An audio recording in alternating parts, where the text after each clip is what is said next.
Hello, everybody, and thanks for joining our session. My name is Juan Orlandini. I am the Chief Architect for Insight's Cloud and Data Center Transformation Solution Area. And joining me today is Joey and Richard. Joey, mind introducing yourself to the team? Thanks, Juan. Joey Wolf, Senior Architect at Insight on the Cloud Data Center Transformation team. Thanks for joining, everybody. My name is Richard Kurtzer. I'm a Senior Account Manager here at NVIDIA, and my focus is really on large-scale retail, stores that have hundreds to thousands of locations across the country, as well as large consumer packaged goods companies, which just so happen to be some of the largest suppliers for those. So it all leads to a very well-connected retail business. Well, that's awesome. So we're going to have a great conversation because, Richard, one of the things that we see clients struggling with is how do I even get started with AI, right? Especially in large retail.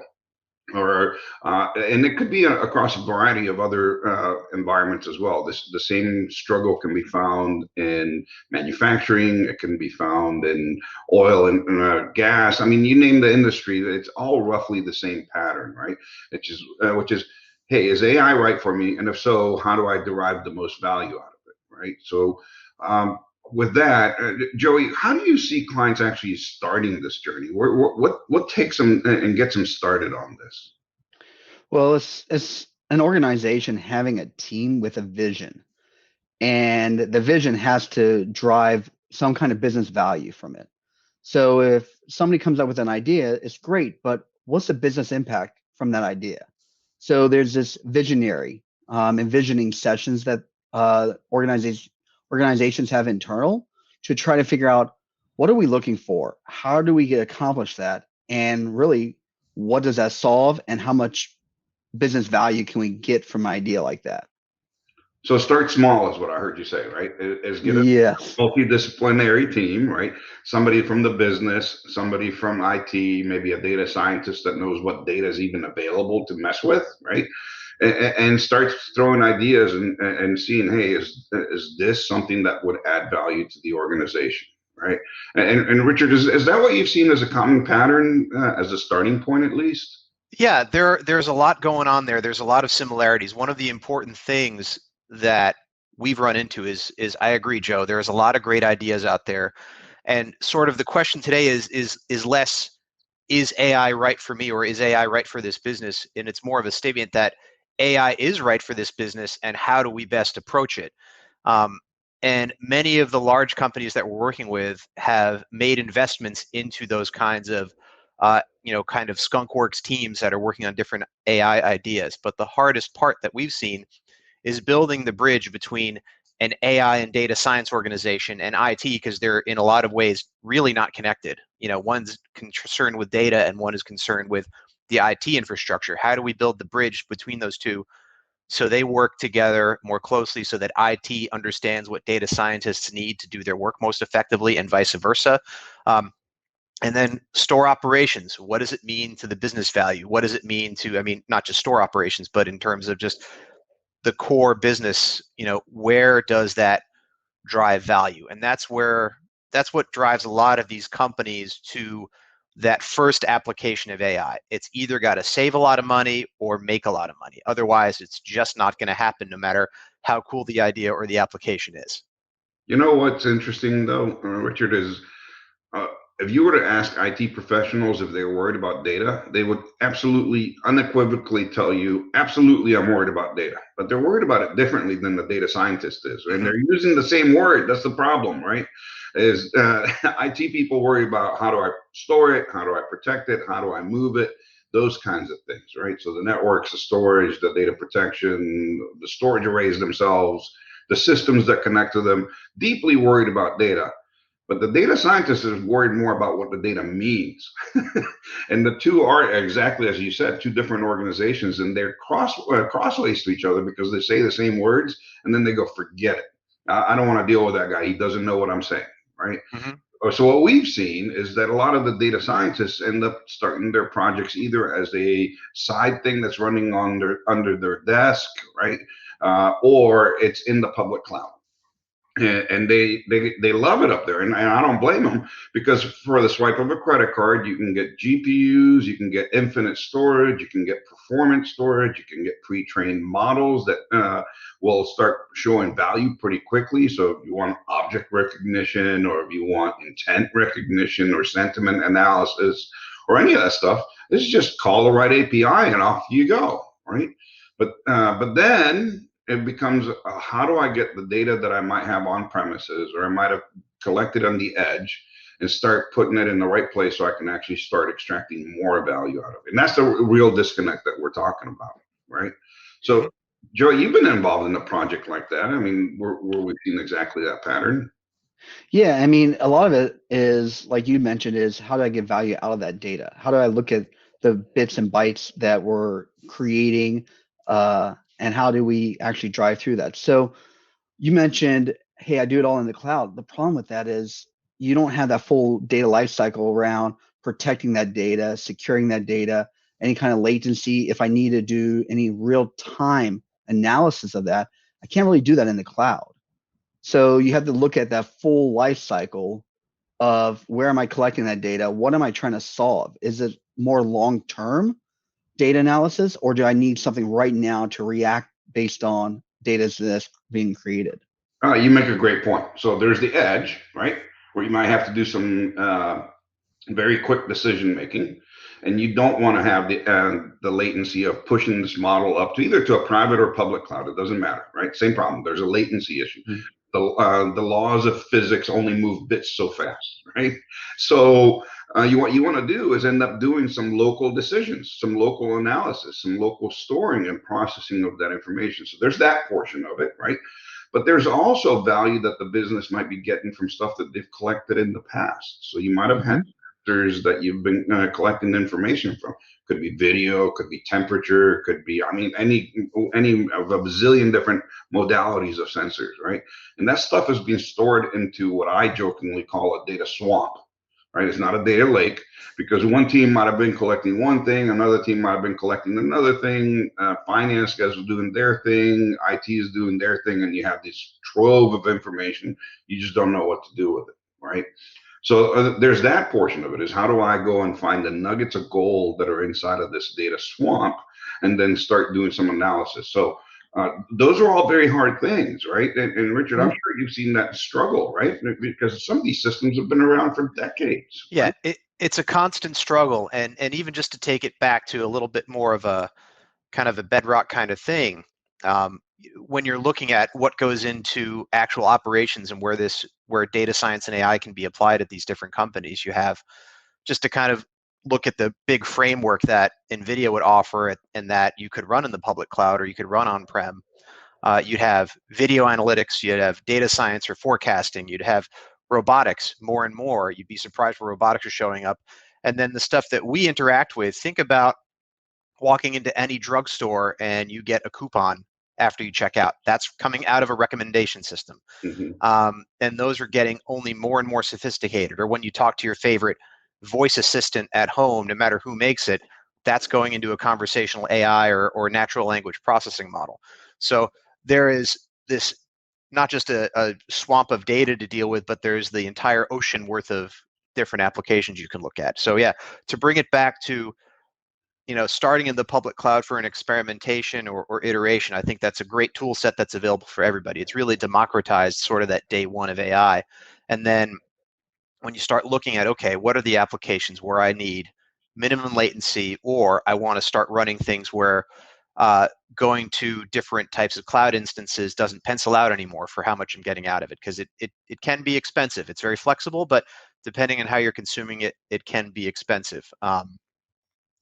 That's when different models of a certain amount of compute at the edge, perhaps a certain amount of compute at the data center, and then you can flex to public or private cloud. And that's honestly, that's where I'm happy to work with a partner like you, Insight, that you're able to help a lot of these companies really navigate that and help make some of those decisions. I mean, to say nothing of the decision to build or buy a given type of application in AI, because that opens up a whole nother can of worms. Oh, there's a whole can of worms. I mean, the alphabet soup of people that are doing AI now is, well, everybody's got AI, right? Mm-hmm. There's everything from AI ops and AI, ML, and everything, right? So rationalizing that is actually extremely challenging, and that's actually where we've invested quite a bit of our time. So we have our own research and innovation hubs, we call them. That think of them as a lab, where we bring a lot of this stuff. So we bring in the third-party tools. We have DGX technology in our labs. We also have high-performance networks and storage and all those other things, so we can just test bed and evaluate all of this stuff. And the value that our clients have seen from that is that, hey, I don't have to go find out what that alphabet soup is. I can just go play with it, what Insight says. Or in some cases, they just say, "What do you think?" And we tell them, and then we try it out, right? And more often than not, it works out, which is great. But that's why we built those research and innovation hubs, is for exactly that purpose. How do we do this research in advance and on the behalf of our clients? And it's been a tremendous value for us as well as our clients. So thank you for saying that. But I want to get back to the very beginning of this, right? Is how do you get started? And how do you find that business value that really starts accelerating your journey? Is it, and Richard, I'm going to ask you this question. Is it somebody in the IT department that does that? Is it a data scientist that does that? Is it the line of business that does that? Who should be involved in getting that first idea out so you can start doing this stuff? From what I've seen, it's come from either line of business or it's come from sort of an innovation center. And in either case, having a really strong internal advocate within the company to sponsor the project and shepherd it through is what really helps something succeed. In one case, I'm thinking of a major national retailer that has a tremendous data science team, and they've made a lot. They've started with their investments on the on-premise infrastructure side with our A100 family. So they're essentially building up a tremendous training capability so that they can do development in-house with their hundreds of data scientists, literally hundreds of data scientists.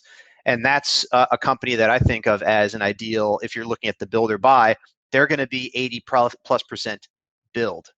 And at the other end, looking at the store operations side of things, a different large national chain that I work with, a company with thousands of stores, they were looking to solve, or at least chip away at the problem of shrink, which is product going out the door either not getting paid for, or something spoiling, or otherwise taking a hit off of their revenue. And grocery margins are so tiny; it's a couple of percent. I forget what the exact number is, but when last I looked at the NRF survey, shrink is something like 1.6% of sales. So if you can take 30% off the top of that, that is hundreds of millions of dollars when you're talking about a multi-billion-dollar chain. And then you have a project with a payback period of months. If you just look at it, call it with a magic wand back of the napkin approach. But even when you pencil it out in a realistic fashion, if the killer application in this case is using AI to take a look at self-checkouts and basically do two things: improve the customer experience, because you're not going to get any more of those "please wait for the attendant" messages. And then at the other end, if somebody is trying to kind of slip one past the goalie, the system's going to pause them and let them self-correct and move along. So it basically just helps improve transaction flow, reduce shrink. And the companies that have adopted this have seen 20 to 40% reduction at the register in terms of shrink. And there's your business value right there. That's hundreds of millions in business value per year and reduced shrink when you're talking about the scales that some of these companies operate at. In that case, the genesis of the project came from the asset protection organization, and they are the ones who sponsored it through. I've seen that at multiple companies. So it's either got to come from line of business or from R&D, but I've seen kind of more success and more scale, at least certainly when we're talking about looking at things that are going to wind up living at the store edge. Like if you're going to have compute in the store, that typically comes from line of business, because they're much more connected to what goes on in the store, what's driving business value there. So the team that works on that is, you know what, I suspected you were going to say that, because it's really the time to value is what they're most worried about, right? Mm-hmm. Is I have this great idea, I can reduce shrinkage in your example. How quickly can I prove that out? And if so, how quickly can I scale that out so that I can get that ROI very quickly, right? That doesn't sound to me like that's just line of business. There's got to be other parts that are Yeah. involved, right? Who all Yeah. is involved in that journey? So if we're talking, it's not just asset protection or line of business that's got to own it. It's people that are in IT that actually manage the infrastructure at the store that need to be involved. There has to be bandwidth to the store to support it. There has to be power. There has to be room in the network. There has to be the right camera feeds. There's a lot of different disciplines that need to be involved. And honestly, that's, again, where partners like Insight come in, where you guys come in terms of helping to marshal all the different resources for this project. And the nice thing about some of this stuff, especially when you're dealing with, hey, what does trying to determine what the value of an AI, especially a video application at the store, look like, it's actually not that bad to set up a proof of concept or a proof of value. Because think about it, most of these customers out there or potential customers out there are going to have, when you walk into a store or you walk into a warehouse or you walk into any facility, there's going to be 10 cameras before you get 10 feet in, especially at a modern retail store. So, and that proof of concept can just be think of it as listen only mode. You're just going to take those video feeds and process them kind of wherever. It can be in the cloud, it can be in your innovation platform, it can be wherever you want, whatever is going to suit the project. Because latency doesn't really matter when you're talking about listen only to try to figure out what's going on. And then if that starts to look good, you run your analysis and you say, okay, I've got 1,000 transactions going on, and looking at this data feed, I could have intervened in 20 of them and saved X. So that starts to become a pretty elegant proof of value calculation. Or if you're looking at, maybe you're looking at integrating something like this into a warehouse, and you have packages going down the line and you have a certain number of missed shipments that you're trying to avoid. Or you're looking at data forecasting.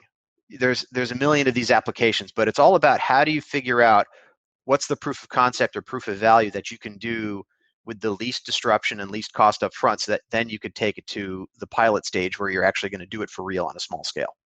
You know what I like about what you just said is that there's a story in there. Is that you start off with a data set, and it would be in your case the video stream, right? But it doesn't have to be video. It could be any other kind of data set, right? You start analyzing to see, hey, is there a nugget of information or gold that can extract from that? And will AI accelerate that extraction process? Once you have that figured out, then you start getting it closer to the edge. So you can start doing quicker analysis of it. And that's what Joey was talking about earlier, right?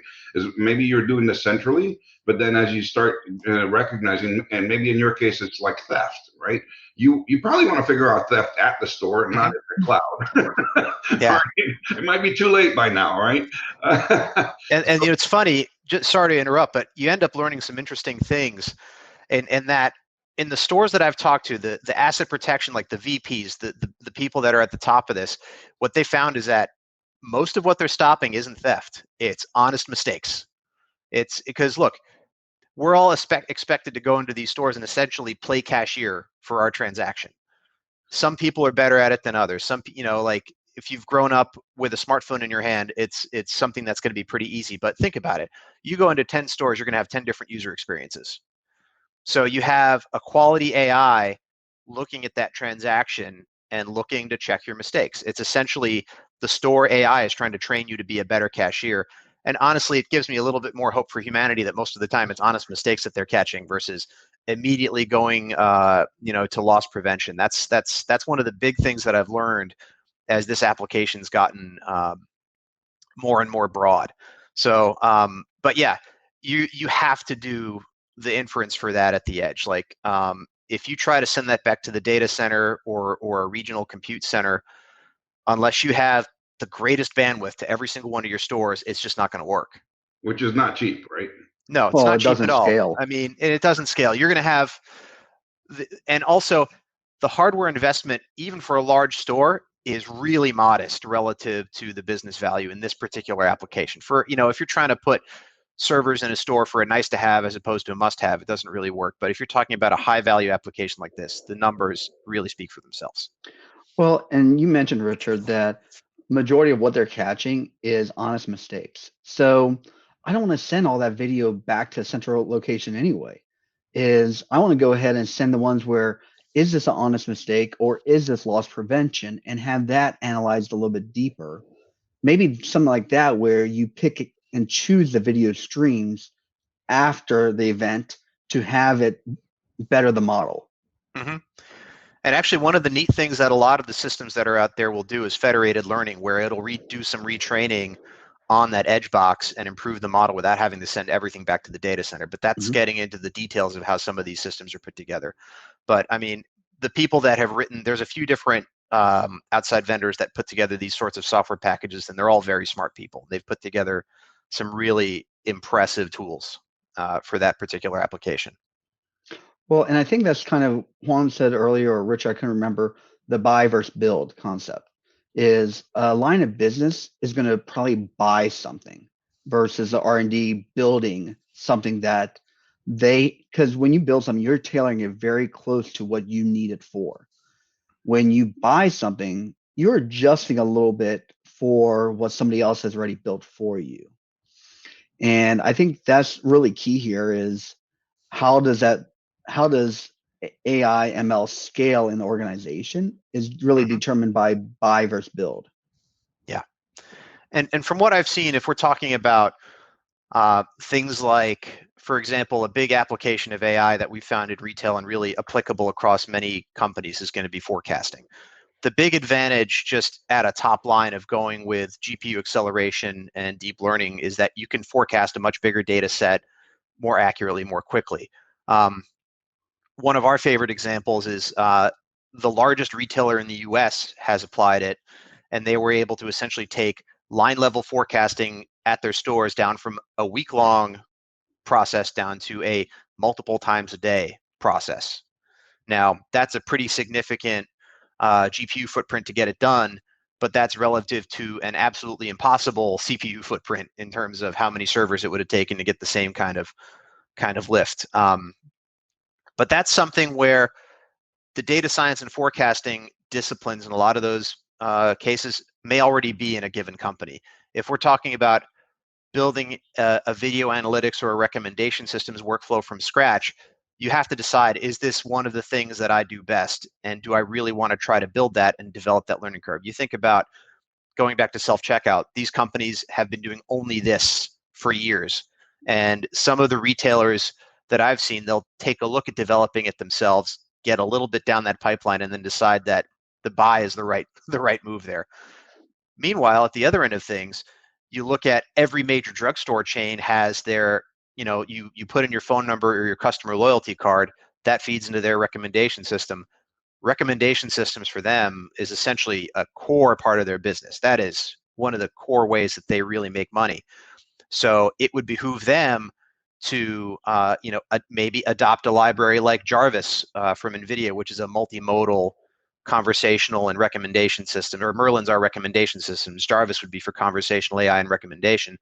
But it would behoove companies like that to adopt it and internalize those practices, work with a partner like Insight to really build it in, bake it into their recommendation systems, where you don't want to trust the family jewels necessarily in that case to a buy versus a build. You said something that is actually pretty common pattern across IT, right? That's becoming much more prevalent. Is if you can find something that is somebody else's business to do, buy that, right? Don't go build it yourself, right? If it's not core to your business, don't go build it yourself.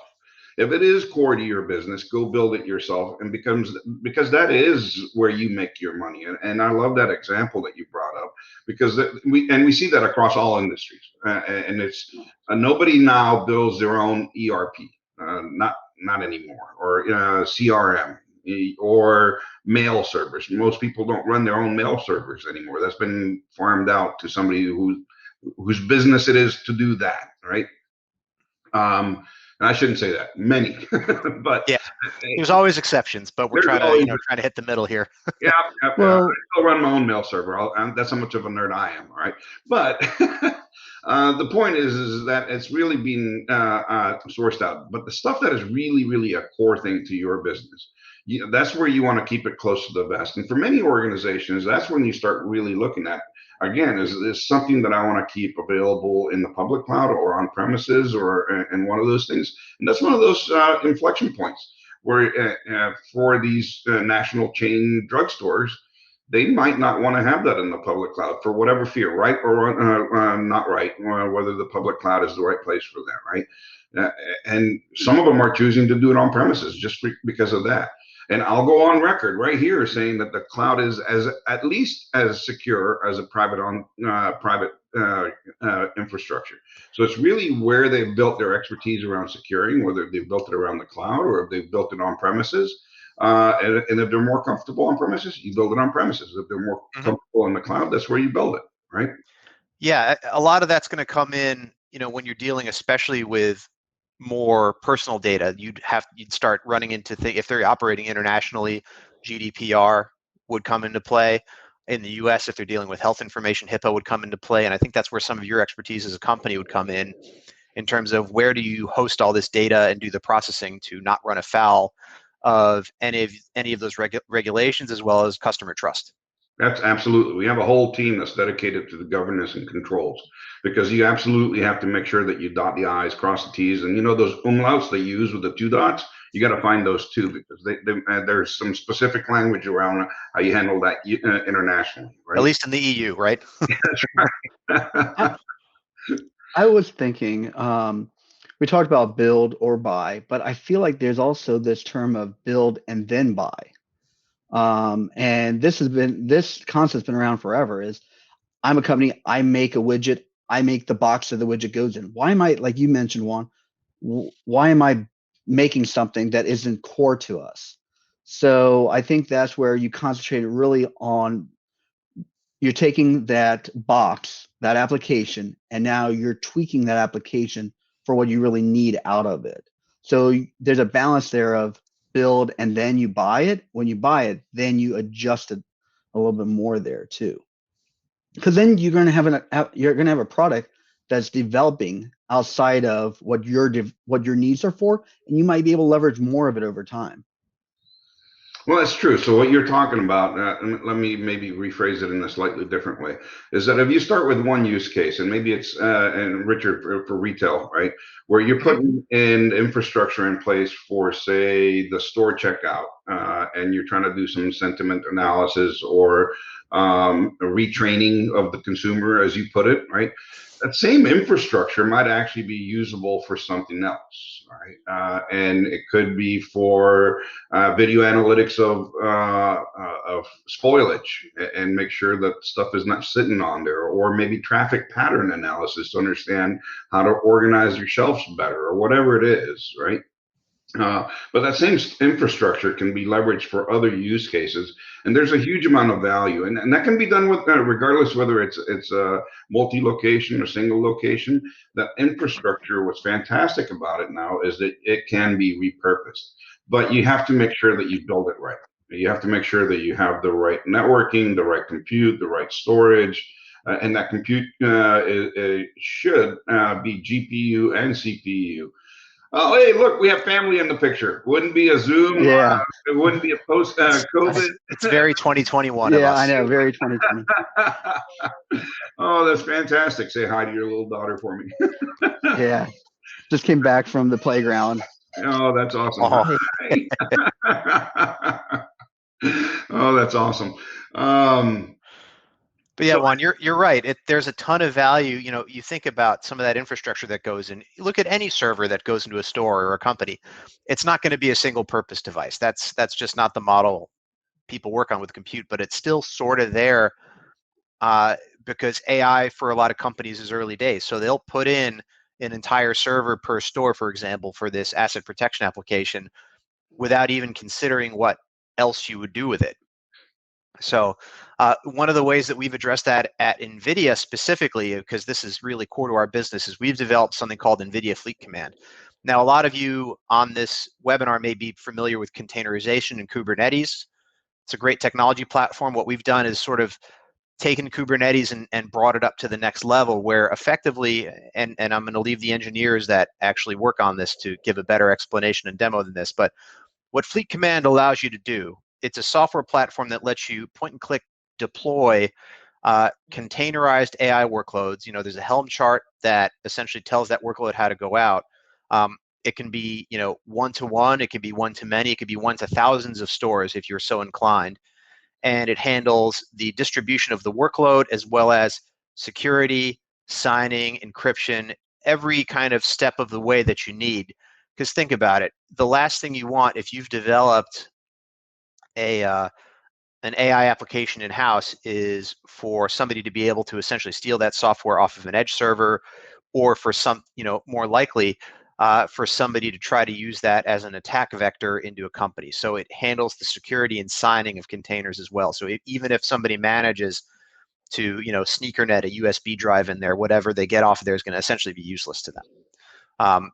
That's been a big factor, especially to bring it back to compliance and governance. When you're looking at video feeds that have real people on them, you need to be very careful what you do with them.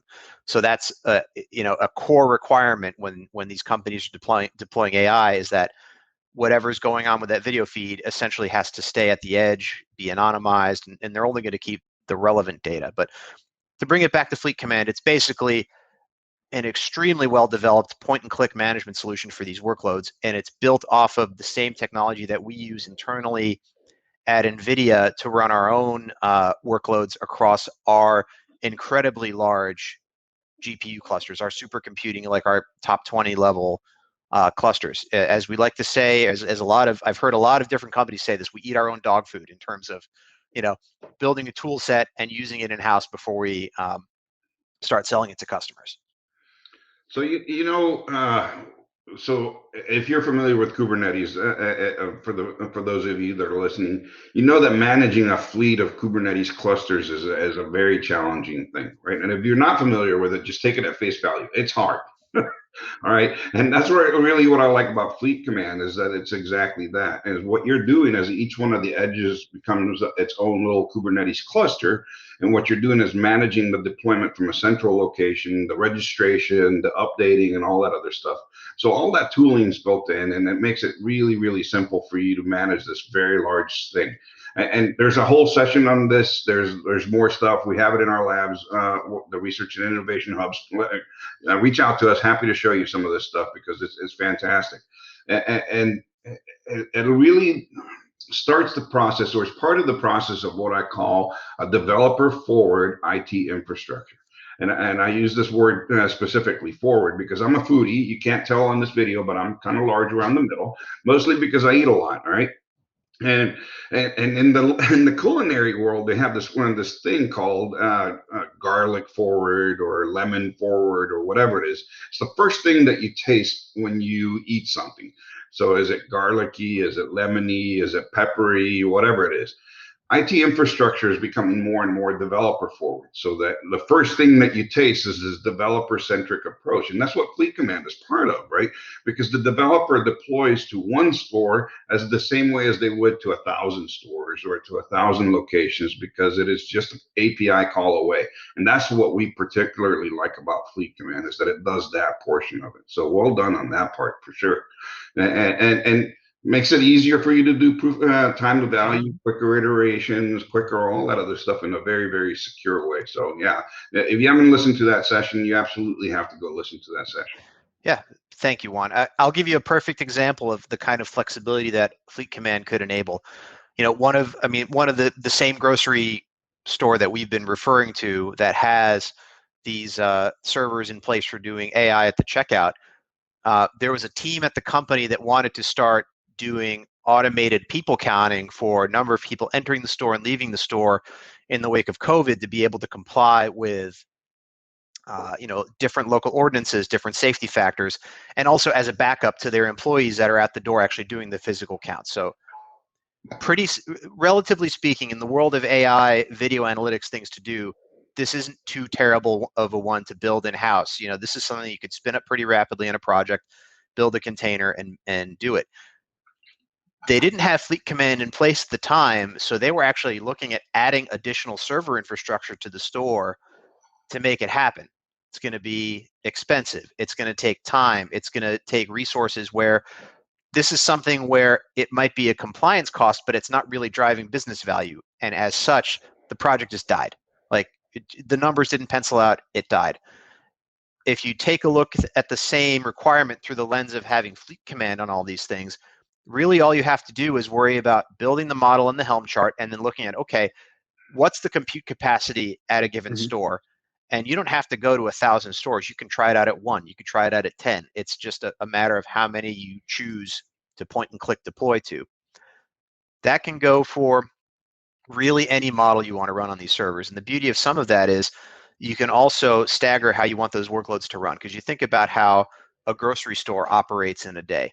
You might have 20 lanes for checkout, but they're not always going to be all running. And if your server is sized to be able to handle peak capacity, you're going to have a lot of off-peak capacity available to other uses. It could be looking at shelves for stockout with different cameras.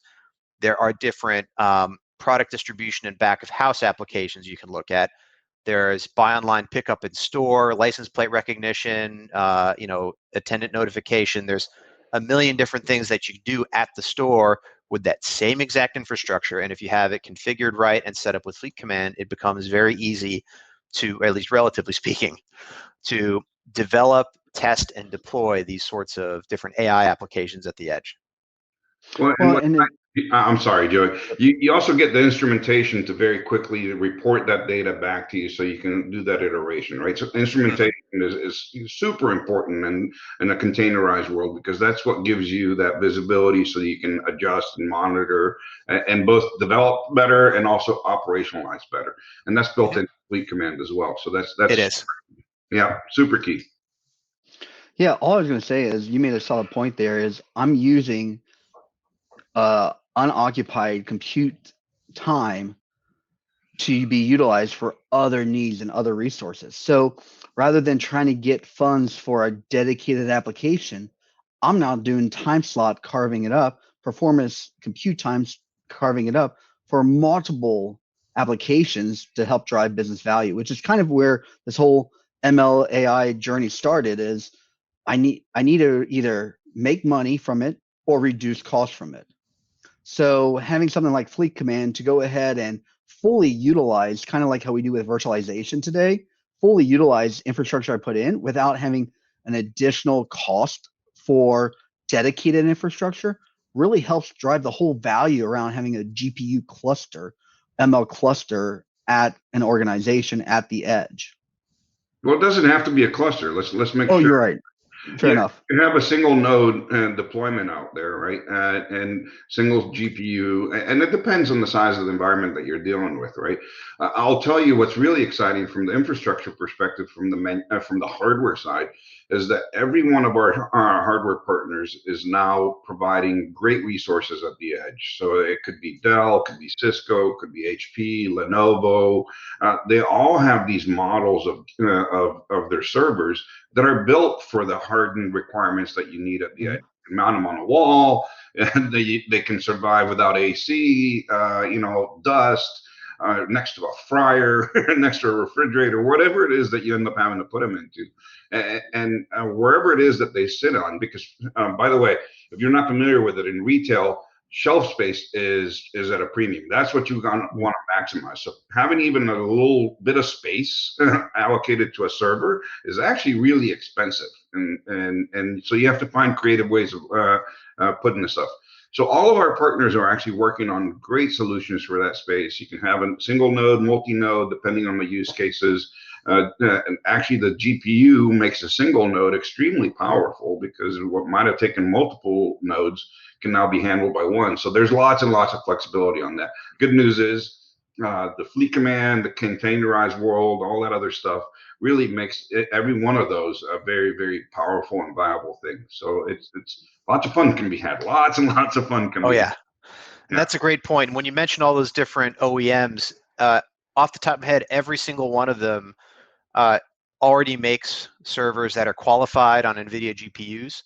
And I don't know if all of them are there yet, but they will be shortly. When you think about what does it take to actually use Fleet Command, it's a qualified server that is NVIDIA EGX certified, which essentially means it's been through the hardware qualification and the software qualification on our end to be able to use this system. And we actually do the same with these different software vendors. For instance, the self-checkout provider, we worked with them to help them set up their Helm charts and do the containerization so that it is as point and click as possible for their customers when it comes time to deploy. The operational teams, right? Mm-hmm. Yep, exactly. So what I've heard, and we're getting towards the end of our session here, what I've heard is that when you're starting your AI journey, it could be a decision of build versus buy, right? But regardless of how you do it, the really important thing to do is figure out how you can return maximum value to the business as fast as possible, right? It has to be a business decision, not an IT decision, right? Once you land that first use case that actually showcases value back to the business, you can add additional value on top of that and then expand the use cases. Did I miss anything? Is that a good, fair recap of what our conversation was? I think that's a great place to start. I mean, and so many companies are going down this journey right now. And the great thing is, between you at Insight and the kind of universe of software providers that are out there, it is something that's possible for companies from a sole proprietorship all the way up to the largest retailers and companies in the land to take advantage of what's available out there with AI. I mean, the dangerous part right now is larger organizations could have so many little teams doing the same thing. And now you have, once again, all these individuals doing, hey, I need this, I need this, I need this hardware. So you have additional costs across the board where they really need to kind of have somebody on top to understand and drive that platform discussion. That's exactly right. Well, I think we're at time here, folks. Richard, Joey, I thank you very much. Please reach back out to us, Insight, and we'd happy to have you happy to have this conversation with you in greater detail. Dive into any specifics. If you have a specific project, we have a whole team dedicated to ideation and AI-based projects. If you have infrastructure things, we have a whole another team dedicated to that. Governance and security, all of these are at scale, thousands and thousands of teammates here at Insight that can come and help you at any point of your journey. So thank you, everybody. Have a great rest of GTC. Thank you. Have a great day. Bye.